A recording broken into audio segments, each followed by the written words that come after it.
Mesdames et messieurs, bonsoir et bienvenue au Journal des Régions. Le président français est au Bénin dans le cadre de la deuxième étape de sa tournée africaine. Il a été reçu ce matin au Palais de la Marina. En attendant de revenir sur le point, nous vous proposons de revoir les images de son arrivée à Cotonou. C'est un reportage de Jérôme Hongbo, Jean Nambimin et Yves Agolopessi.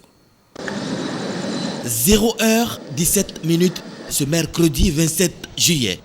L'avion présidentiel de la République française foule le tarmac de l'aéroport international Bernardin Cardinal Ganty. À son bord, un passager de marque, le président français Emmanuel Macron. Il est accueilli par 3 membres du gouvernement béninois. Romial Wadahi de l'économie et des finances, Aurélien Agbenonsi des affaires étrangères et de la coopération, et Jean-Michel Hervé Abimbola de la culture, des arts et du tourisme. Le numéro 1 français vient renforcer les liens diplomatiques et de coopération entre nos deux pays.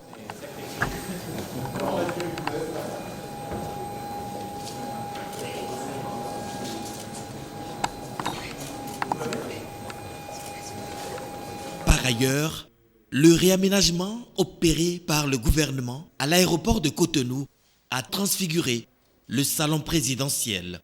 Rien n'est choisi au hasard, dans un décor féerique de classe exceptionnelle, digne des personnalités de marque. Ici, les 3 ministres et leurs hôtes ont eu un tête-à-tête à l'abri de nos caméras. Durant son séjour en terre béninoise, il est prévu des signatures de divers documents, la visite des œuvres royales et contemporaines avec le président Patrice Talon, la visite du lycée français de Cotonou, de Semen City et une rencontre avec les jeunes. L'arrivée de Macron vient à coup sûr réchauffer l'axe Cotonou-Paris.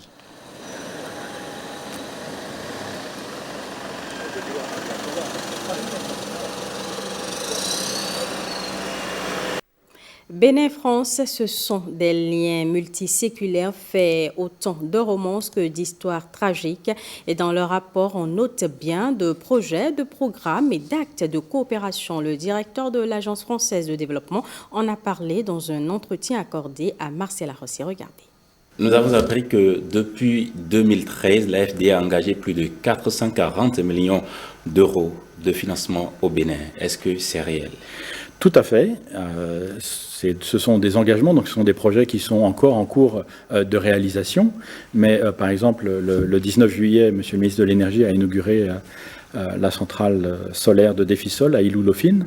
C'est un des projets que nous avons financé. Nous finançons aussi, par exemple, la construction de 1000 salles de classe dans le domaine de l'éducation secondaire. Donc tout à fait. Et non seulement on a engagé cet argent, mais ça se traduit dès maintenant par des réalisations concrètes sur le terrain. Nous avons convenu avec le gouvernement béninois de concentrer les financements de l'AFD sur l'enseignement secondaire et la formation professionnelle. Donc c'est principalement avec le MES-TFP, le ministère des enseignements secondaires, de la formation technique et professionnelle, oui.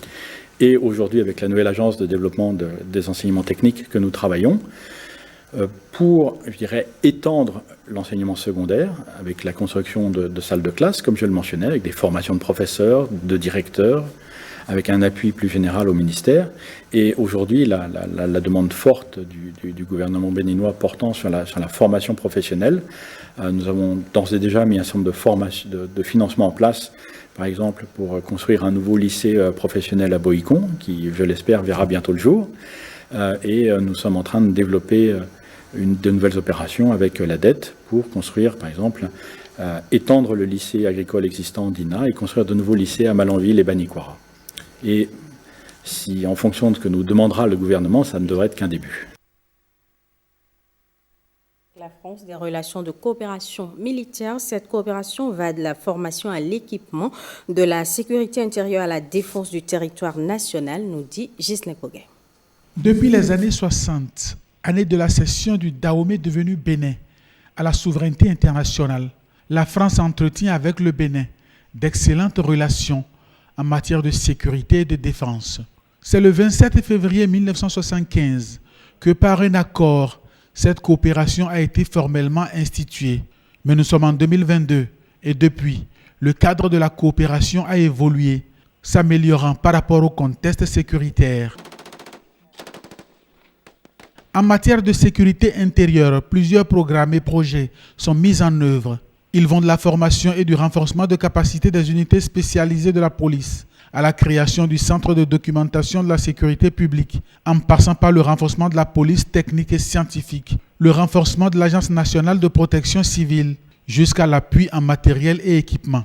Dans le domaine du terrorisme, cette coopération s'évertue à améliorer la lutte contre le fléau en renforçant les capacités d'anticipation et d'action, de réaction et d'intervention, et participant à la mise en place d'un centre de crise interministériel.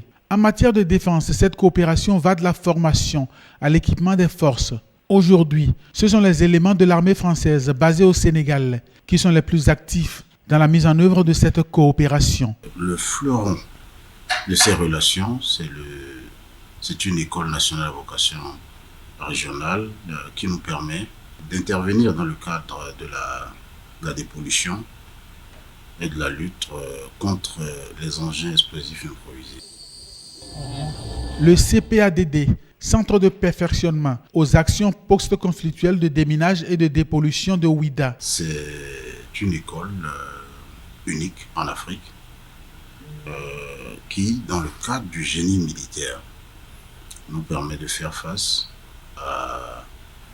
aux menaces que constituent aujourd'hui les engins explosifs improvisés, notamment les mines artisanales. Ce sont des relations au beau fixe, marquées par la solidarité. Il y a très peu de pays qui nous apportent de telles expertises, qui nous aident à ce point. Donc, je voudrais franchement et du fond de mon cœur saluer cette coopération en espérant que par rapport aux incertitudes qui pointent à nos frontières au nord, que la France puisse, dans cet élan de solidarité qui a toujours été le sien, participer avec nous à la lutte contre l'extrémisme violent. Le président de la République française au Bénin, comme pour un jardin, c'est du terreau à cette coopération. La coopération entre la France et le Bénin est aussi scientifique. L'entité qui l'incarne bien, c'est l'Institut de recherche pour le développement. Dans le cadre de la visite du président français, nous orientons nos projecteurs sur cet institut. C'est avec Jean-Claude James. Établissement public à caractère scientifique et technologique. Il voit le jour en 1943 sous le nom d'Office de la recherche scientifique et technique Outre-mer et sera placé sous la tutelle conjointe du ministère de l'Enseignement supérieur et du ministère de la Coopération. Mais cette appellation va connaître un premier changement peu de temps après. Dès lors, on désignera cet office sous le nom d'Institut français de recherche scientifique pour le développement en coopération. Des années plus tard, cette dénomination sera de nouveau modifiée et va donner le 5 novembre 1998 Institut de recherche pour le développement IRD. En France et hors de la France, l'IRD a une mission. Il s'agit entre autres de promouvoir et de réaliser tous les travaux de recherche scientifique et technologique susceptibles de contribuer au progrès économique, social et culturel des pays en développement. Assurer l'information scientifique et technique dans les divers lieux socio-professionnels concernés. Contribuer à l'application et à la valorisation sociale, économique et culturelle des résultats des recherches. Depuis 1962, les chercheurs de l'IRD poursuivent une collaboration avec le Bénin. Une représentation de l'IRD a été présente au Bénin de 1983 à 1991 avec 3 principales thématiques: hydrologie, santé et anthropologie. Après une courte période d'éclipse, la présence de l'IRD se renforce progressivement à partir de 1995 pour aboutir à la signature le 17 septembre 2003 d'un premier accord de siège avec le gouvernement de la République du Bénin. Au vu des résultats positifs des années de coopération, essor de la production scientifique, copublication de chercheurs IRD et béninois, création de masters en co-tutelle internationale, co-encadrement de thèses de doctorat, les deux parties ont décidé de renouveler leur coopération par un accord de siège le 6 avril 2017 pour une durée de 5 ans. Outre le Bénin, le périmètre de compétences de la représentation de l'IRD couvre le Ghana, le Nigeria et le Togo. L'IRD, l'autre partenaire du Bénin pour la recherche de solutions durables. À la faveur de la visite d'Emmanuel Macron, nous nous sommes intéressés à la vie de la communauté française au Bénin. Nous avons rencontré Lise Hélène, une Française qui vit au Bénin depuis 2 décennies. C'est un sujet de Rebecca Kendiaroundé.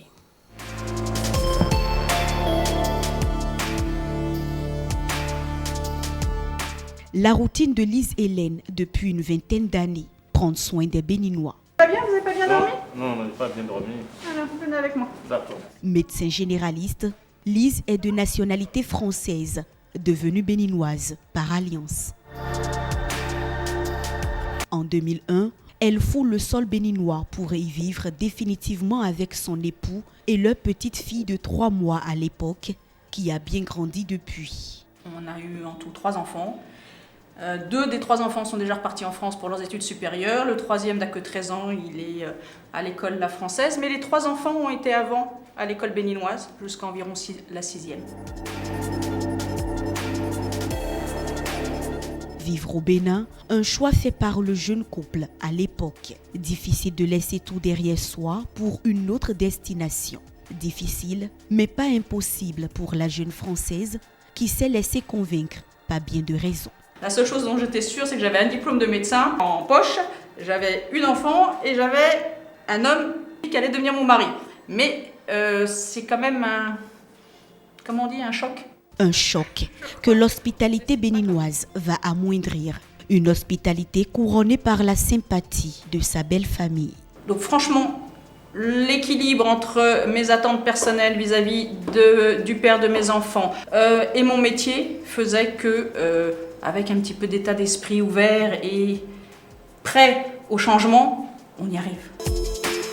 Depuis 2001, Lise a été témoin de bien de changements au Bénin, de la succession des régimes politiques à la métamorphose de certaines grandes villes à l'image de Cotonou. La ville de Cotonou, ces dernières années, elle s'est assainie d'un point de vue propreté. Il y a des trottoirs, il y a des lumières. D'abord, ça contribue à la santé, ça c'est indéniable. Ensuite, c'est beaucoup mieux de travailler de vivre, pour ceux qui vivent à Cotonou, dans des espaces jolis. Et la ville s'est très clairement embellie. Et franchement, Internet au Bénin est très très bon par rapport à d'autres pays que j'ai pu comparer. À présent, on va vous suivre pour aller à la maison.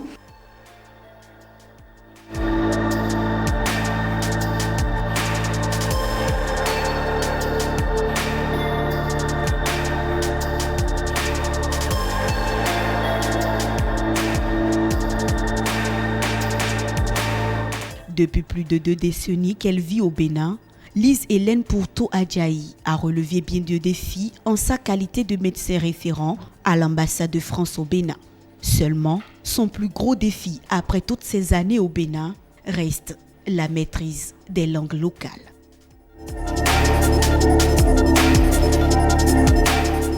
Et parlons de la visite du président Macron au Bénin. Lise Hélène a des attentes, on la suit. La première attente, c'est qu'il aille jusqu'au bout de la démarche qu'ont entrepris le Bénin et la France par rapport, une fois de plus, aux trésors royaux, qu'il admire ici, les trésors royaux revenus dans le pays où ils ont été au départ. Quelque part, une forme d'admiration, c'est un retour, c'est fini. Enfin, il y en aura d'autres, mais c'est, je trouve, l'aboutissement de toute la démarche dont on sait qu'elle a duré longtemps. La deuxième attente, en tant que Française et Béninoise vivant au Bénin, c'est effectivement d'avoir l'impression que les relations entre les deux pays sont le plus pacifiées possible. J'ai pas de difficulté à vivre ici, ça fait 20 ans que je vis ici, j'ai envie que ça continue comme ça, et quelque part la venue d'un président qui visite un autre président est pour moi un signe d'entente. Je pense qu'il y a beaucoup plus d'attentes que ce que j'attends en termes de partenariat et de relations bilatérales. Ce journal, et merci de l'avoir suivi.